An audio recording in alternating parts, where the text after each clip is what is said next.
Welcome to the Belcher Islands, a secluded landscape steeped in tradition and spirituality.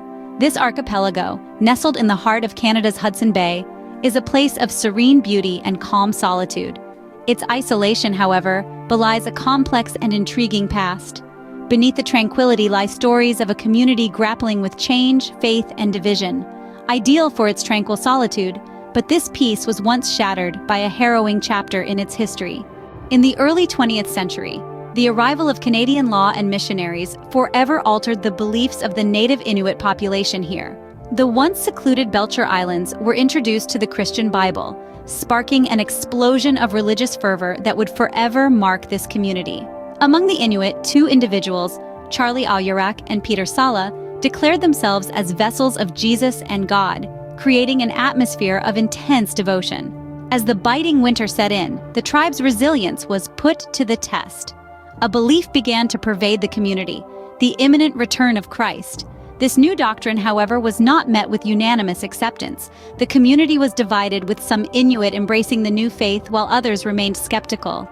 The tension soon exploded into a wave of violence and hysteria, fueled by fear, delusion, and accusations of demonic possession.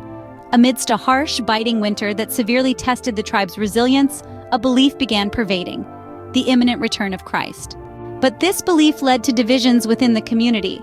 The once peaceful Belcher Islands were engulfed in a storm of controversy. The introduction of new religious ideas sparked a divide, creating a chasm between those who followed the self-proclaimed gods and those who questioned their legitimacy. The island became a battleground, not of weapons, but of beliefs. As the winter grew harsher, so did the tensions. The community, once united in their struggle for survival, found themselves at odds with each other. Fear and suspicion became rampant, with accusations of evil possession thrown around like kindling on a fire. The island was gripped by hysteria, fueled by the religious fervor of the new messiahs and their followers. And then, the unthinkable happened. Violence erupted, tearing through the fabric of the community. Those who did not conform to the new ideals were labeled Satan, a terrifying accusation that led to horrifying consequences. Innocent lives were lost in this wave of religious extremism, their only crime being skepticism. Among the casualties were an innocent young girl, beaten to death, and a man murdered by his father-in-law, all at the behest of the self-proclaimed God. The Belcher Islands, once a haven of tranquility, were now a scene of horror and despair. The power of faith, which once brought them together, had torn them apart, a chilling reminder of the dark side of unchecked zeal and the delicate balance between faith and fanaticism. Among the casualties were an innocent young girl beaten to death and a man killed by his father-in-law at the behest of the self-proclaimed God. With the arrival of outside authorities unaware of the turmoil on the island, the gruesome revelations prompted a desperate intervention. The Royal Canadian Mounted Police, known for their red surge and steadfast commitment to law enforcement, arrived on the scene. Alongside them was Reverend George Nielsen, a man of faith called to action by the disturbing reports. They found a community torn apart by fear and violence, a chilling tableau of the dark side of religious fervor.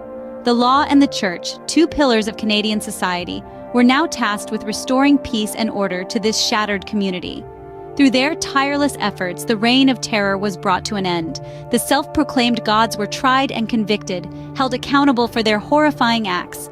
The community began the long process of healing, guided by the steadfast presence of these outside authorities.